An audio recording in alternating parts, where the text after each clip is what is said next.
Now I'm going to talk about a topic, Islam, the misunderstood religion. Islam, the misunderstood religion. And the first thing I would like to talk about,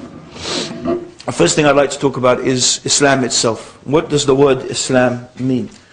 Okay, so the word Islam, you'll often find that people say the word Islam means peace. And it is true in a sense that Islam means peace. In the sense that peace, true peace, which is inner peace. You know, often we think of peace being as the absence of war. But actually this is a very limited and narrow definition of peace, as just the absence of war. Because in fact, in reality, we may not have war, but we still may not have peace. Okay, many societies may not be at war with other countries, but you'll find that those societies themselves are full of internal conflicts.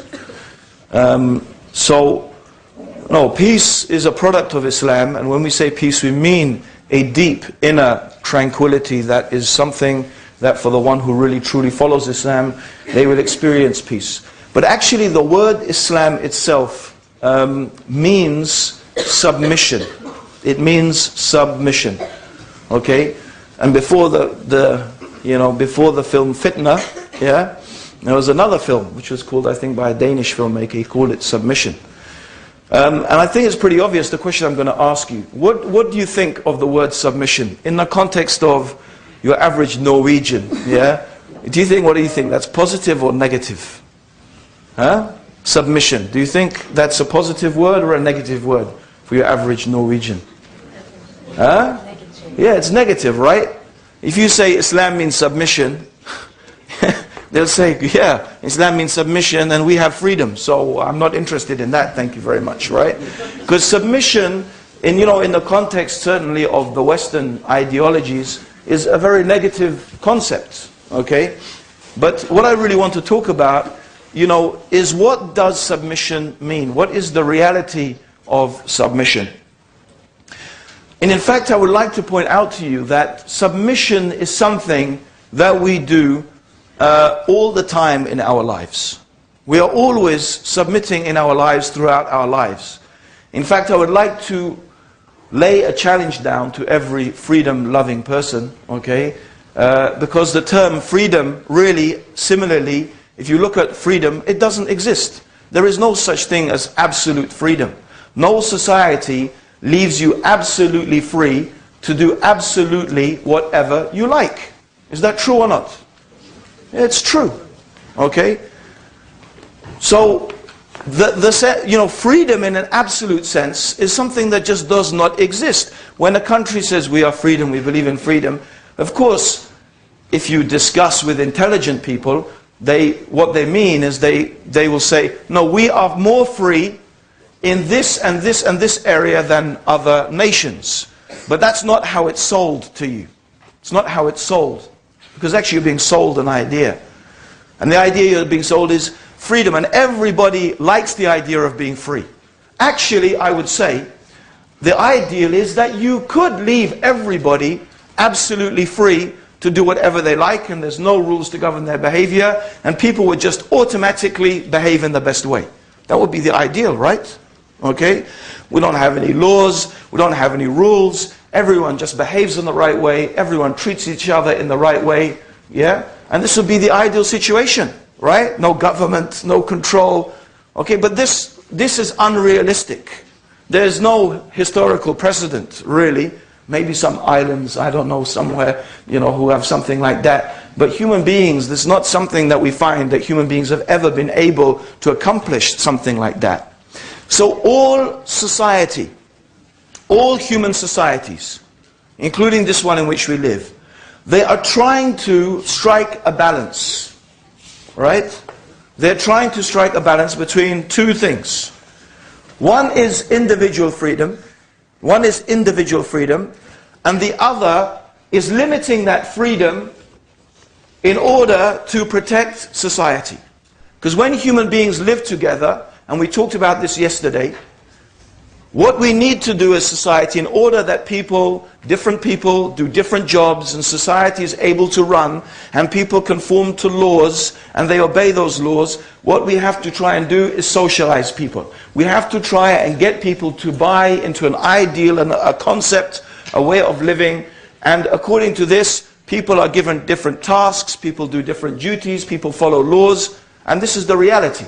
We need those laws, and they limit the restriction, they restrict the freedom of the individual in order to protect the society.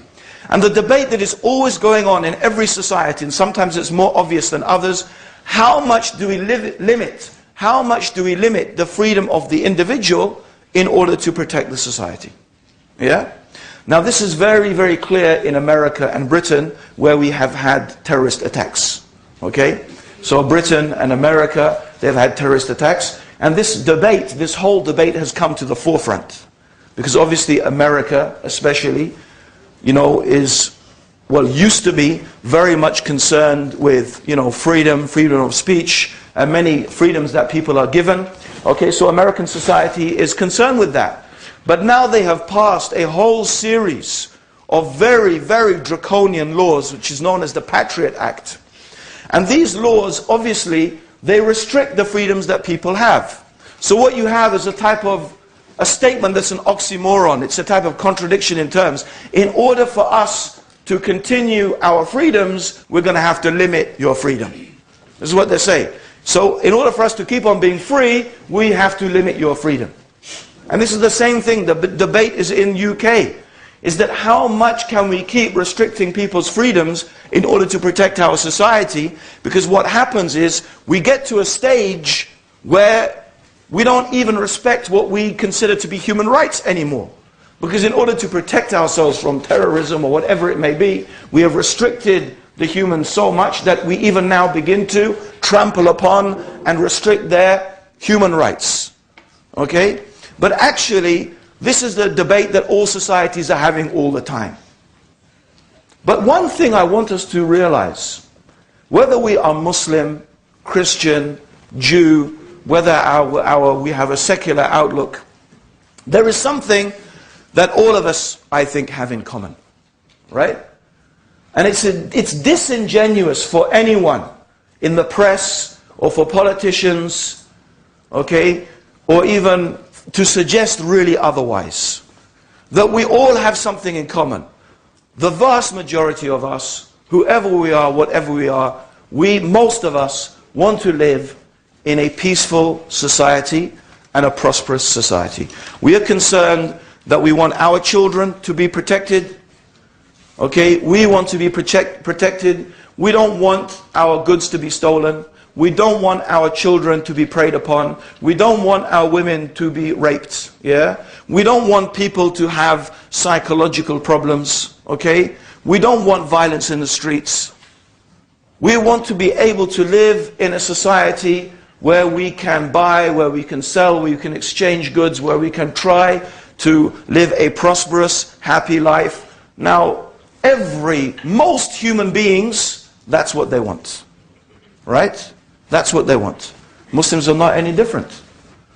And for anyone to suggest that Muslims want anything different, or that Islam itself as a religion teaches anything different, is at the very least disingenuous. At the most it is perhaps plain evil. When we are talking about Islam, the misunderstood religion, One of the things that I like to point out to people, and actually a documentary maker in England did this. The press in England has actually, over the years, invented pure lies about Muslims. I mean, I am saying pure lies.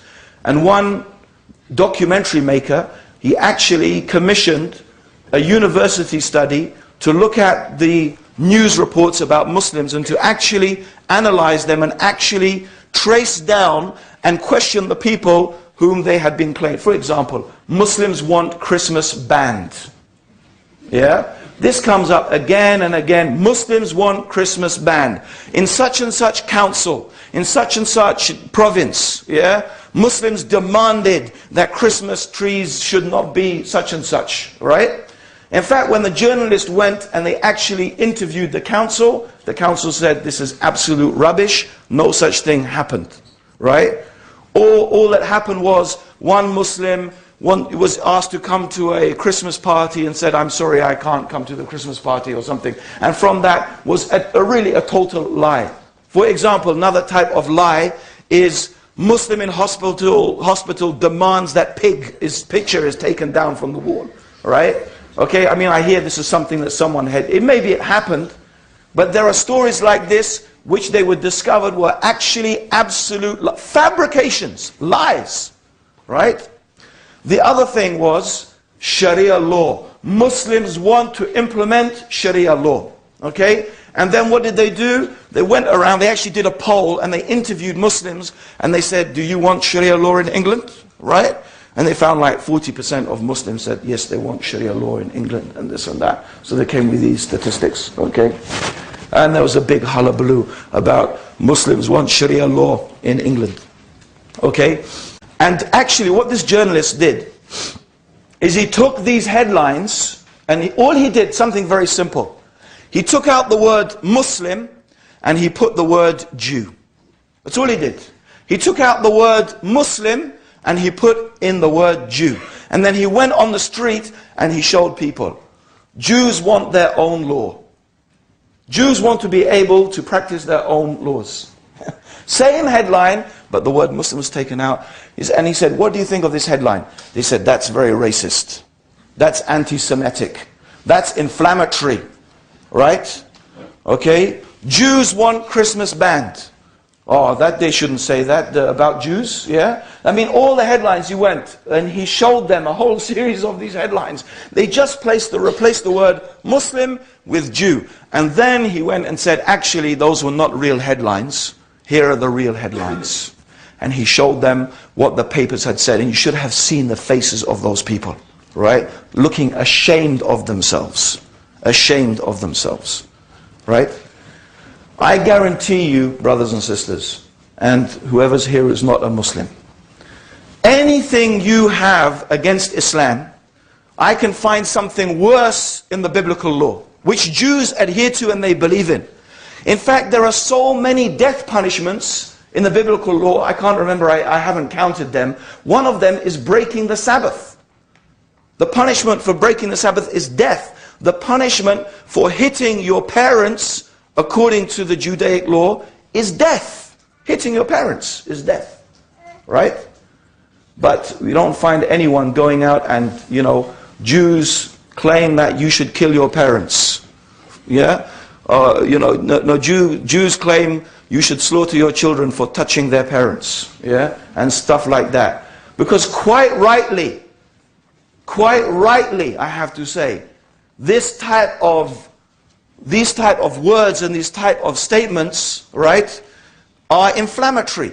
And we all know, and we should all know, where did 150, 200, 300, actually it's a long more time than that, okay?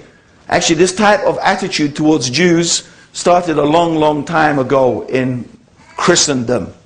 But it all ended up after, by the way, a lot of years of massacres of Jews. The Jews were not only massacred by Hitler in the concentration camps. If you look in European history, Jews have been slaughtered throughout European history. Okay? That was just the most nasty and the most dramatic of them. But what came behind the slaughter of the Jews was years and years of propaganda, anti-Semitism. And in fact, if you look at the type of stuff that people are saying about Muslims today, it is exactly the same type of things that were being said about Jews in the past. Exactly the same type of things. Okay? And this, actually, in my opinion, is a very nasty streak that exists within Europeans. Despite all of their claims of tolerance and all of their claims of being open-minded and this and that, there is a very nasty streak, a nasty anti-Semitic streak that runs throughout European history. And this type of propaganda that we find against Islam is just another branch of it. It's just another version of it. The Muslims are the new Jews. We are the new ones that these people with this very nasty streak in them, they have found. They always like the alien, the other, to pick on. In the past it was the Jews, today it is the Muslims. Because fundamentally, for 90% of Muslims, okay, the reality is that they just want to live a peaceful life. They want to benefit from what they can materialistically from society. And in fact, in general, they want to contribute to the well-being of humanity. We want to live peaceful lives for us, our families, and our children. Right? Islam teaches us about how to be a good neighbor, to the extent that the Prophet Muhammad, may Allah's peace and blessings be upon him, he swore by God. He said, Wallahi, by God, he is not a believer. Wallahi, by God, he is not a believer. By God, he is not a believer. The one whose neighbor is not safe from his mischief. And the Prophet did not say as to whether this neighbor was a Muslim or not. It doesn't matter. If you're Muslim, if your neighbor is Muslim or not Muslim, it doesn't matter. You cannot be mischievous and to annoy your neighbor. In fact, it's impossible that you are a person of faith in God and you could treat your neighbor like that. In fact, indeed, the Prophet ﷺ said, he is not a believer who sleeps with his stomach full or her stomach full while her neighbor is hungry. You can't be believing in God and your stomach is full and your neighbor is hungry. In fact, the Prophet said, when you cook, add some more, make some more stew, make the cooking more so you can share it with your neighbors. This is what it's specific instructions in Islam, even to the extent that you should share your food with your neighbors. The Prophet ﷺ, may God's peace and blessings be upon him, himself, in Mecca, he used to live next to, and this is a very famous story, many Muslims today have heard of this story, of course. One of his neighbors was a Jewess. And she regularly used to throw rubbish on the Prophet, or on the path of the Prophet, when the Prophet ﷺ used to walk down the street.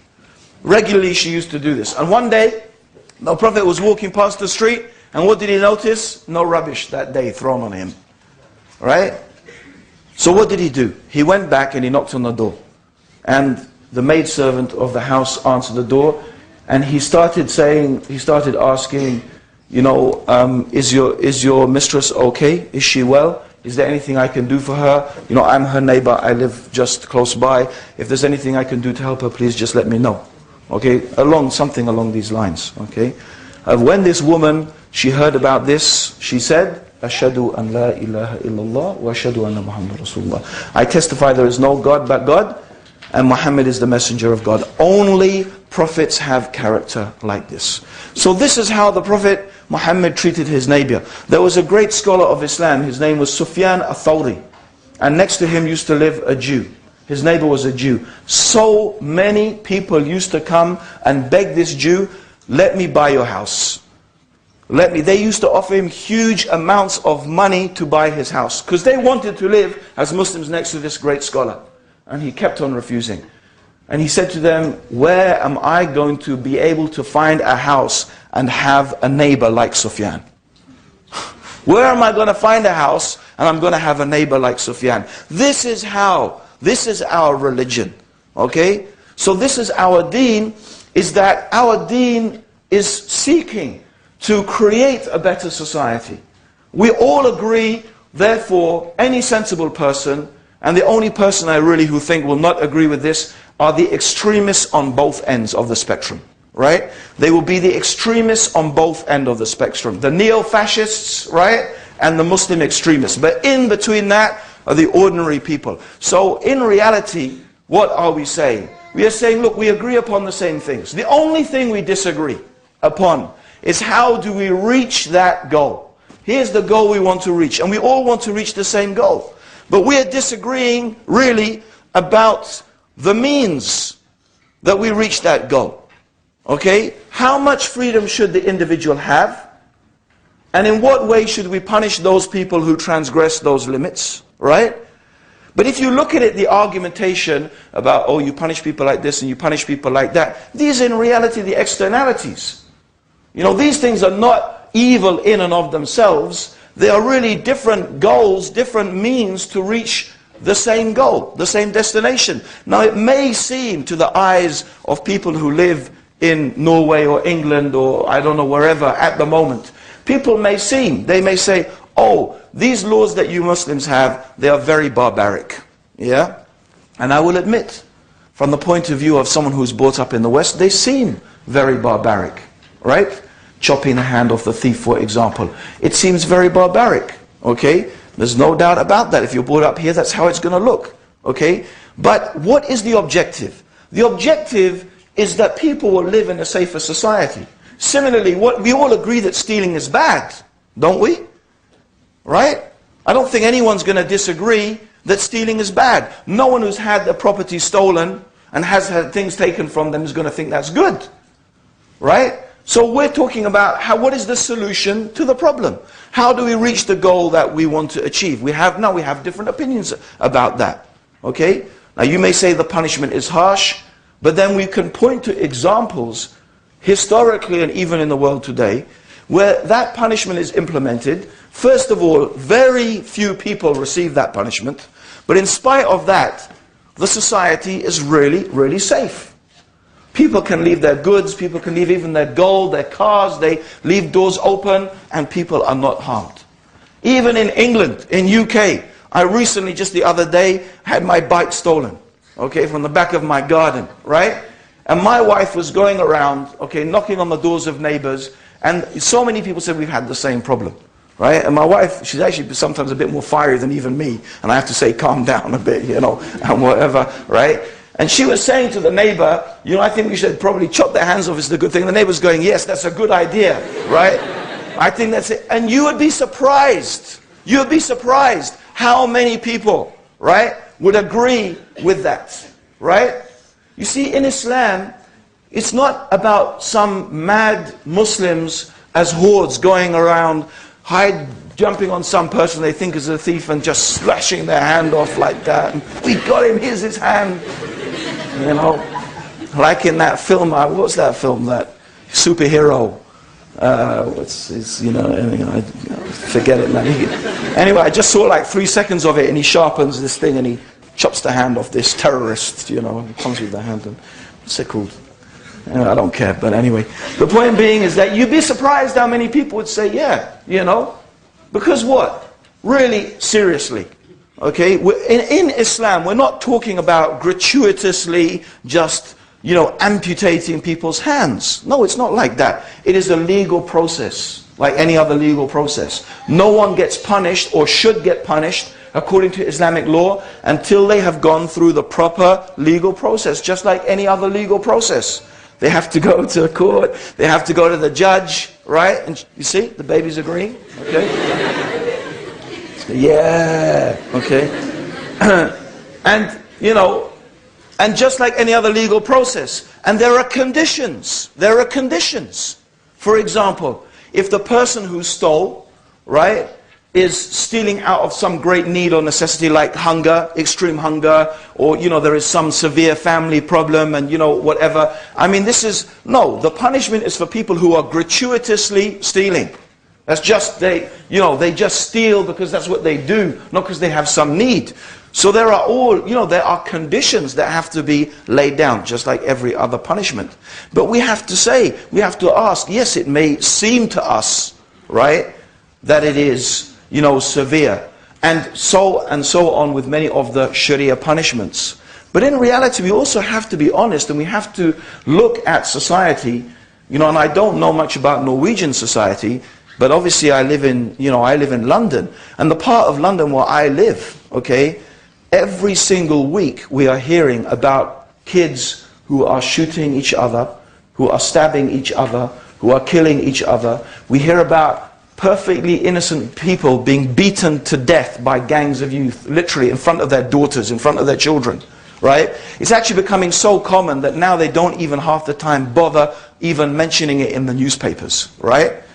I mean, this is the question. You say that these punishments are violent, these punishments are harsh, right? But what is happening to a society? What is happening to our societies? How about those people who are being beaten and stabbed and killed, right? How about those people who are having don't they have rights? Don't they have the right? Isn't the purpose of law to protect the society? Isn't the purpose? So when you send people to prison, right?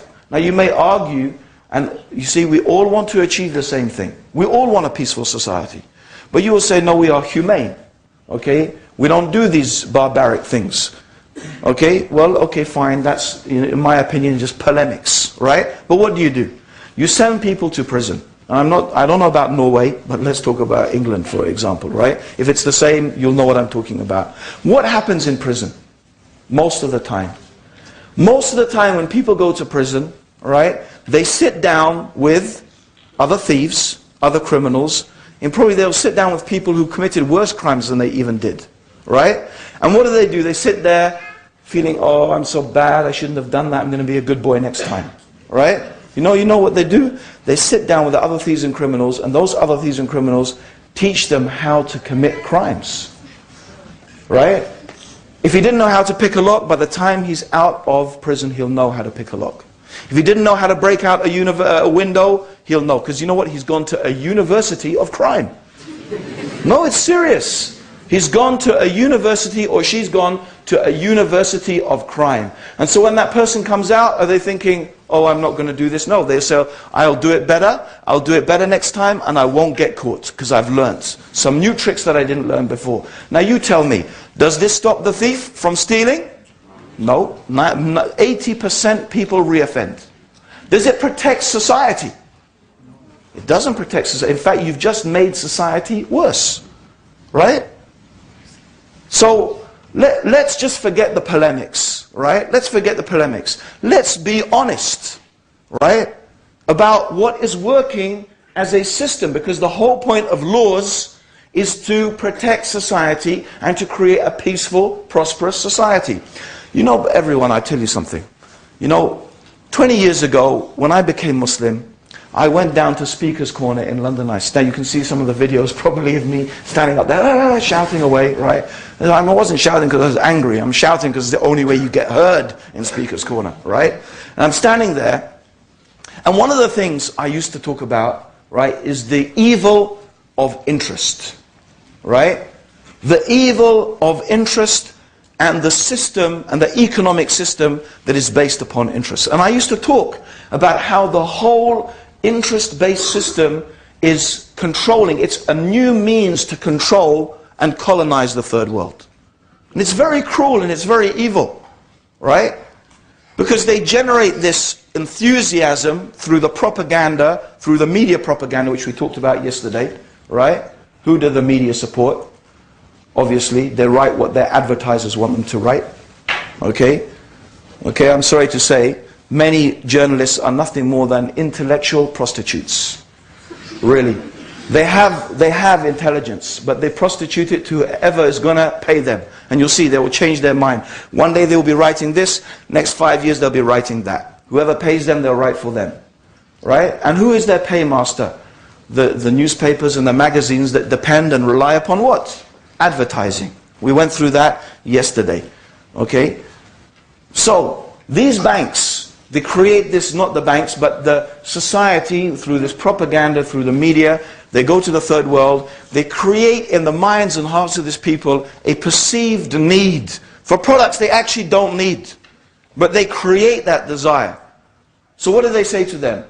how do you get these products? How do you get them? Well, you know, if you want to buy our goods, yeah, if you want to buy our sophisticated Western goods, of course we're not going to accept, you know, I don't know, whatever the currency is, you know, Kenyan shillings or, you know, shells or I don't know what people. No, we need real money, dollars, pounds, right? But if you want, you know, dollars and pounds, we'll tell you what you need to do. What you need to do is you need to grow cash crops, things like coffee, cocoa, tea, yeah? And what you do is then you sell them to us. Now those things are valuable to us and we'll give you dollars for that, right? So what do people do? Is the land that the people used to use to feed themselves for agriculture, yeah, they then convert to cash crops. Huge swaths of land being converted to cash crops. But of course what they don't tell all of these poor people is they're telling every other poor person to do the same thing. So what happens, according to the economic system, when you have a glut, right, of any particular product, right? You have an over, you know, if you have too much coffee, too much cocoa, too much sugar, too much tea, what happens? Supply and demand, right? The cost goes down. The price is less, right?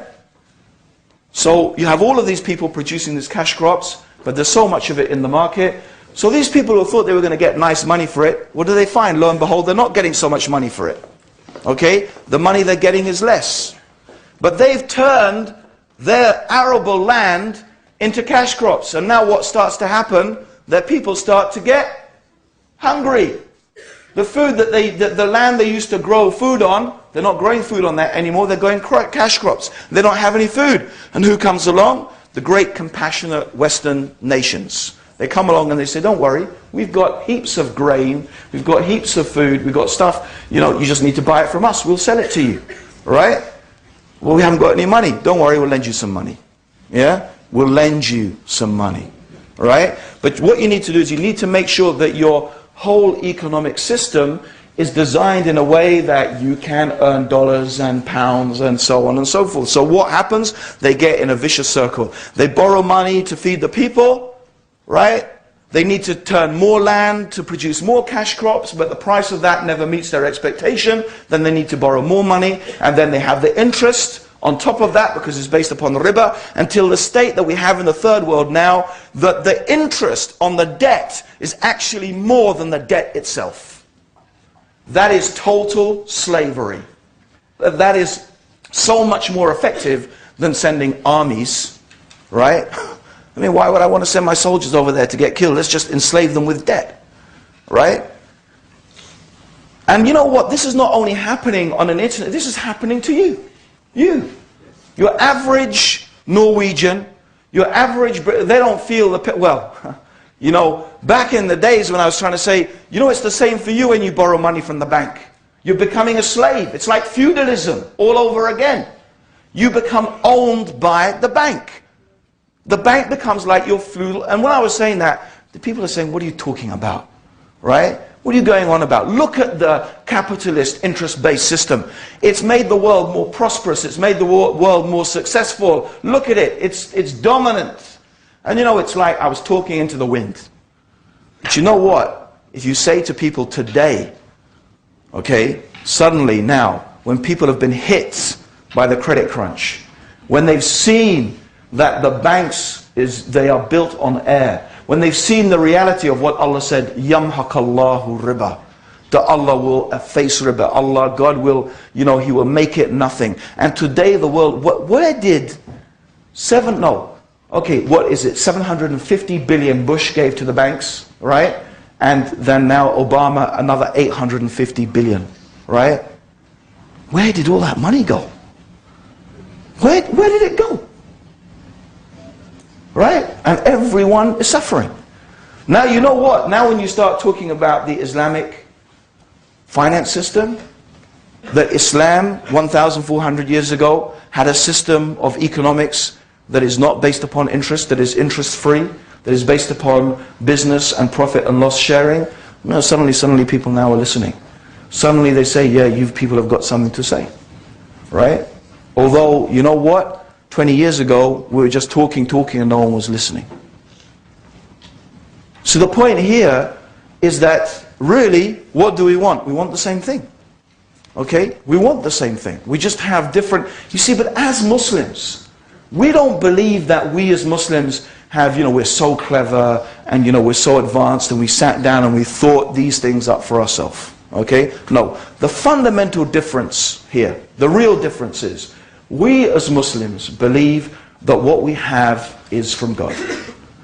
We believe we have knowledge that is from the creator of the heavens and the earth, the one who created us and knows us. He knows our desires, he knows our needs, he knows human society, he knows how we will react to certain things, he knows how we will respond to certain things. God knows what punishments work and what don't.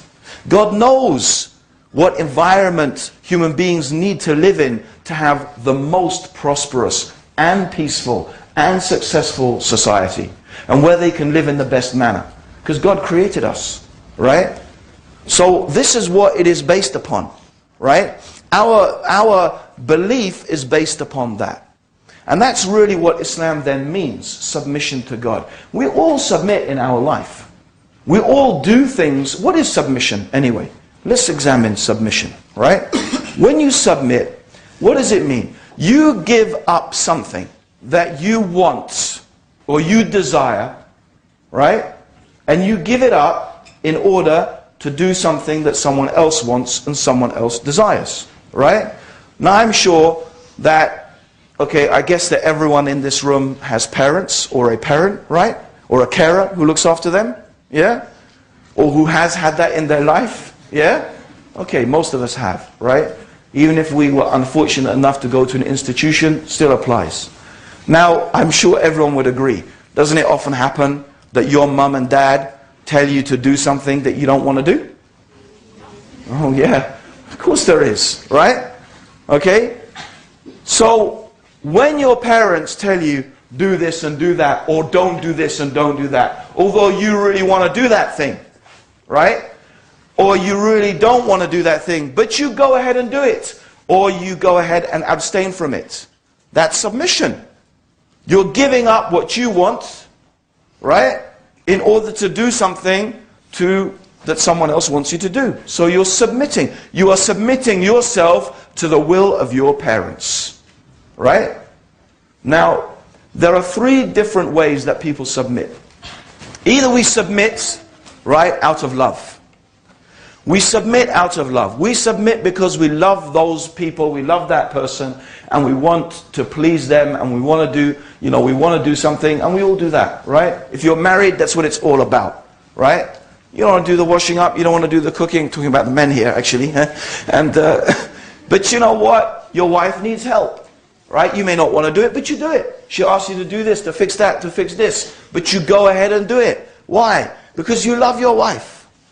Right? You love her. You love your kids. Right? You love your parents. So sometimes you do things out of love. But sometimes you do it out of fear. Sometimes you submit out of fear. Why don't we break the law? Why don't I just park my car? Why don't I park it in the middle of the street? Right? I used to do that in Egypt. Literally. Right? You park your car in the middle of the street. You go to the policeman. You said, here's wahid guinea. Here's £1. Guard my car. He will stand next to your car for 3 hours, right? And he will guard it personally for £1. And by the way, in those days, £1 was a lot for a policeman, since his monthly wage was like, I don't know, £5, right? For us, nothing, right? So, can you just park your car? Okay, Norway, right? What happens if you park your car in the middle of the street? Huh? I know, I've seen a lot of cars parked weirdly in Norway. But what happens generally? Huh? You get fined. Right? Is that it? They take your car away? Do they have a tow it away and stuff like that?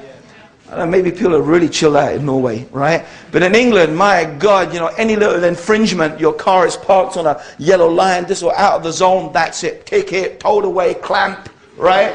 Sometimes the fine you have to pay is more than the price of your car. Right? Okay? So what makes you not do that? It's fear.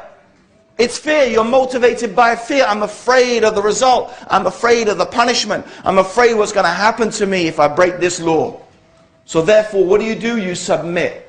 you follow the law because you're afraid of what's going to happen to you if you don't. Right? And sometimes you submit out of just knowing that that's the right thing to do. You go to the doctor. The doctor says, listen, I'm sorry, but you got cancer. I have to operate on you. If you don't, you'll die in 2 weeks. Now, who actually wants to be cut open? Right? Does anyone actually want, oh, let me see, what shall I do for fun today? Let me get myself cut open. Right? Okay? Unless you're some gangster who wants some scars to show off, right? Okay? But apart from that, you don't want that, right? But you know what? You know the doctor's saying the right thing. You know this is the right, so you submit because you know that that's the right thing to do. It makes sense. Right? Now, if there's any other reason why people can submit, I don't know. But those are the 3 reasons. So we're all submitting throughout all of our life to someone or something. Right? You never... In fact, I will challenge you to find a single moment when you are not submitting to someone or something. I mean, you can't, because as a human being, you have to submit to your biological desires. You have to breathe. Your heart has to pump, blood around your body. You're always submitting to someone or something. You just never escape it throughout your life. So submission is the reality. Of course, there's some things we submit to by choice, because we choose to submit or not to submit. Right? So we're all submitting. But what is Islam saying? Islam is saying the one that we should submit to really, in reality, is our Creator, is God. Because whoever you love, God has more right to your love. Think about why you love people. Think about why you love your parents. Think about that. Well, God created your parents. God created your wife. God created your husband. Whatever it is that you love, God created that. So surely you have more reason to love the one who created those things than those things themselves. So God has the most right to your love. So therefore, surely doesn't God have the most right to your submission? Doesn't He have the most right that you should give in? Right? To do what is pleasing to Him? To please Him? Yeah. See? Agreement. The one that counts, the baby. Okay? And how about fear? Yes, fear. I'm not going to shy away from it. I'm terrified of God. Whatever most terrifying thing you can think of. The most terrifying pain. And, I don't know who's been in pain. Any woman who's given birth to a child knows what pain is, right? And they say gout is more painful than childbirth, right? It's like gout is like a rheumatism, severe form. So we've all experienced pain. How about emotional pain as well? Loss. And that pain's a reality in the world. Right? So that pain, whatever that pain is, similarly, that's something God has control over. And God can subject you to even more pain if He wants to. Right? If He wants to remove it, He can remove it. So yeah, I'm afraid. You should be afraid. God has more right that you should be afraid of Him than anything else. Right? And how about intelligence? How about wisdom? How about following something because it's wise? Well, God is the most wise. He knows everything. If I'm going to decide to submit to something because it's sensible and it makes sense, then God has more right that we should submit on that basis. God's knowledge is perfect and ours is imperfect. So this is the logic behind the essence of Islam. I don't think that any person would argue with the logic of it, right? The Quran actually says, if this book is from God, if this book is from God, who else but a fool can reject it? So, from the premise, at least take the premise, that if the Quran really is from God, surely any sensible person would agree, right, that the only choice we have is to do what the Quran says, right? If it is from God, and we can argue about whether it's from God. And see, this is the point. People argue, oh, your religion says this, your religion says that. It's got this punishment, it's got this thing. It says you should treat this person in that way, right? But you're missing the point. Because for the Muslim, it's all irrelevant in a sense about these details, right? Because if we believe it's from God, if we believe it's from the Creator, right? Then that's what I have to do. I have to submit myself to what the Creator teaches, to what the Creator says. That's what it's about. And it may or may not make sense to me. But surely I can recognize that God understands me better than I understand myself. And I'm sure how many people in this room, it's happened to them in their lives. Right? There's things your parents have told you. I mean, anyone who's got kids know that. Don't do that. But how many kids, even 10-year-old kids, think they know better? Right? Let alone if you've got a teenage son. Right? Or daughter. Right?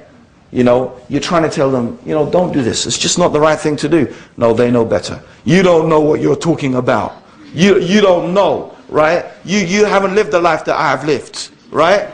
You know, you don't know what it's in the street like that out there, right? Yeah, because as we're facing all the things, man. Right? It's like, okay. You know, and then what is it? You know, Dad, you were right. Can you get me a lawyer to get me out of prison now, please? You know? Yeah, you were right. So, I mean, it's all happened to us, right? I think we've all done that. True or not? Right? So if that's true, just between human beings, how about God? Isn't it possible that you might think you know better, right? But in reality, you don't know better. God knows better, right? So our question as Muslims is this irrelevant. You can go on and on about Islam this and Islam that, and your punishment this, and your Quran this and this. Our question really is the Quran from Allah or not? We believe it is. And we think we can prove to you that it is. I mean, when I say prove, we can give you evidence that I don't think any sensible person would reject that evidence. Right? So this is the question. Right? So this is what our religion is based upon. We surrender ourselves to the Creator. We surrender ourselves to God because we believe that that knowledge, that thing that God has given us is from the Creator of the heavens and the earth. You know? And God knows best. God knows best what degree of fear is it that you need. What threat of punishment is the right threat of punishment in order for a person to stop stealing? What threat of punishment do you need in order to stop people committing adultery and fornication? And how bad is that? And what is the impact of that on society? You may think it's nothing, right? You may think that it's nothing. Because some things, and that's another thing you can all experience, sometimes you don't only find out until a long time, even until it's too late. And then you say, oh, if only I had known that in the beginning. Right? You only find out, it's not that everything, right, straight away that you realize, oh, that was the wrong thing to do. No, sometimes you only discover that it was the wrong thing to do after a long time. And this is the thing that God knows the long-term effects. God knows what is going to happen over the long time. Sometimes even we human beings don't live long enough. We don't live long enough to be able to see the effect of something could happen 2 generations ahead, or 3. And our human experience doesn't allow us even to collate that. But God knows that. God knows the effect, right? Years down the line, right? Of allowing this particular thing that is considered a sin. You let people fornicate, you let people, you know, participate in certain acts and so on. But you may think, what's the harm? It is, you know, this and that. But you only sometimes know the harm down the line, when it's too late. I'll give you an example. If you listen to some of my talks about women in Islam, and I gave a talk about this in England just recently, they might put it up on YouTube so you might catch it, right? And for those who like a bit more tough speaking from me, you'll find it there, right? You know, look at this so-called enduring revolution of the Western world, the liberation of women. Okay, no doubt, right, that women in the West previously have been extremely oppressed, right? They weren't allowed property, or when they got married, right? Until today, by the way, most women, they get married, I think, in Norway, they take their husband's name, yeah? They become, you know, Mrs. Svensson, right? Or whatever, right? Okay, and, you know, she wasn't that before, but now that goes back to, right? Not long ago when women literally were owned by their husband. When she got married, her property automatically became her husband's property. We forget, right? We forget that. Before, it's not long ago that women had no say in the society, right? They couldn't vote, they couldn't inherit, So they were very restricted. So there's no doubt, in contrast to that, what women experience today in the West is really good. But, you know, I'm talking about, talk about, going back to the issue of long-term effects, right? You see, this is the short-term thinking. In the short term, the Western world, in general, thought that women's liberation is a good thing in the perspective of getting women to work. Why? Because according to their philosophy, a rich society is a successful society, because what? Wealth equals happiness. So the more wealth we have, the more successful we are. Now what's the point in having half the population staying at home when that half the population could be out working and contributing to the economy and making us richer and therefore making us more successful? So there it starts. No, women, you don't want to stay at home, you need to come, you need to work. Right? Why do you want to stay at home? You're going to be a slave, chained to the sink, slave to your husband, slave to your children, whatever. You know, you beneath that, right? You're beneath that. You need to be liberated. Yeah, you need to come. You need to work, right?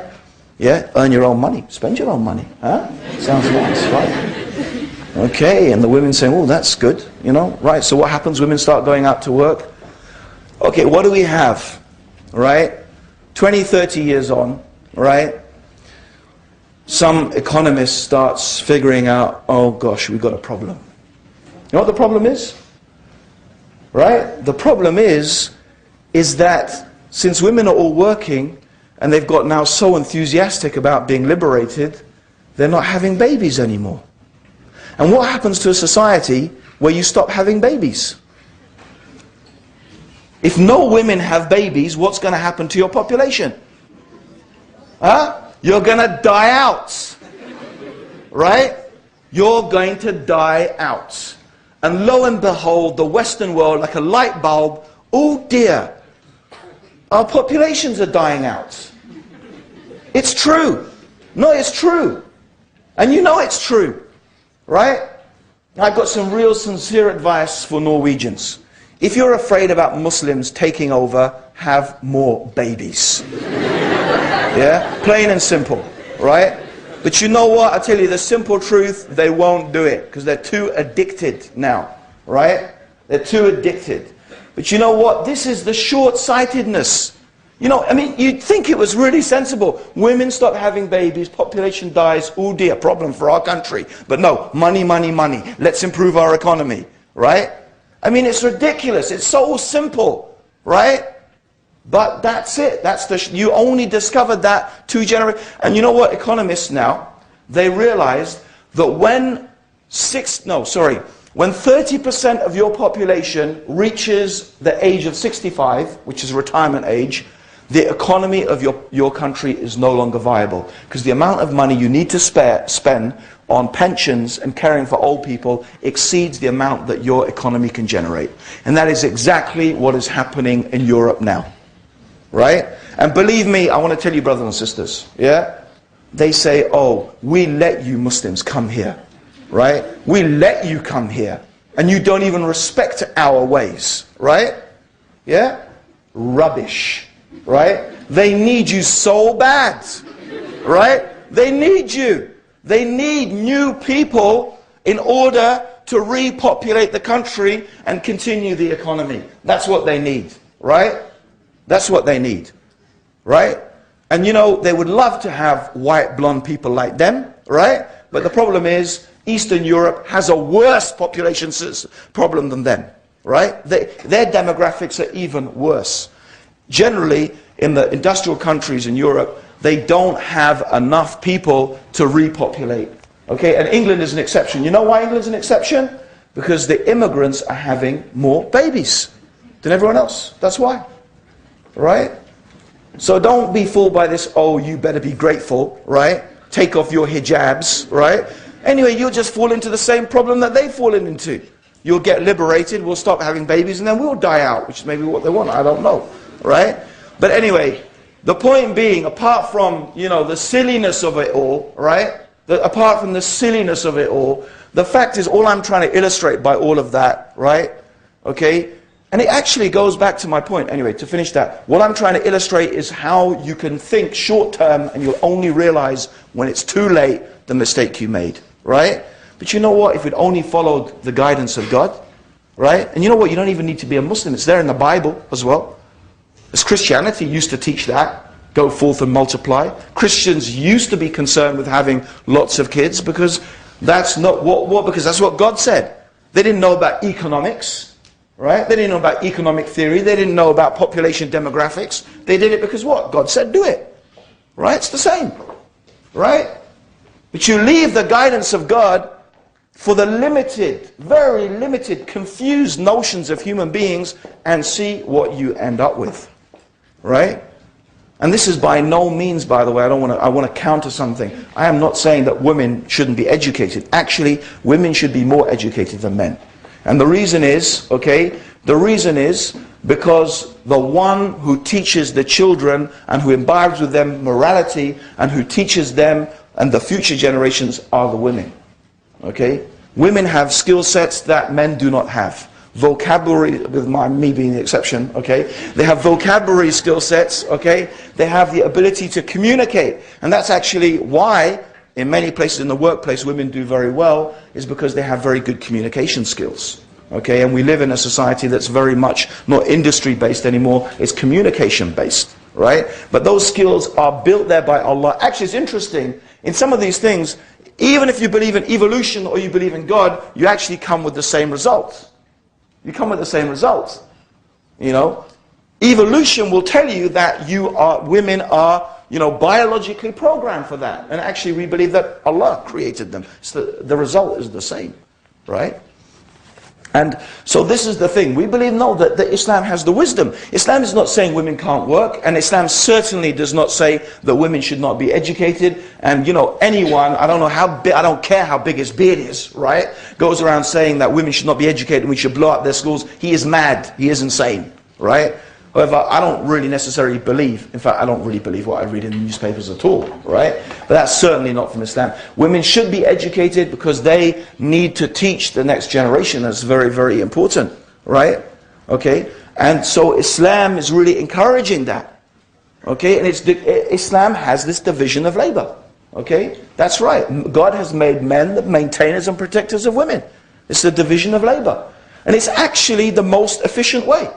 For Homo sapiens succeeded primarily because they divided labor, according to evolutionary theory. And Neanderthals failed because they didn't. Neanderthals failed because basically men and women did the same thing. Homo sapiens succeeded because they divided labor between men and women.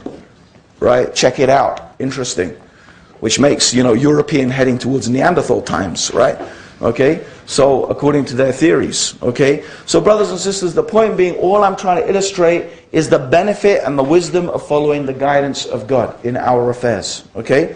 So, this ultimately leads us to conclude, right, that the real question we have to ask, the reasonable question that needs to be asked, okay, is what is the best way for us to reach the goals that we all have? We have the same goals. Right? Now Muslims are quite happy to live in Western society and we will be good citizens and we will obey the laws of the country and by and large, I mean that is exactly what our religion teaches us to do. Right? It may not be God's law, but God tells us that we have to respect those laws in the country in which we live. And we have to respect the government, and we don't believe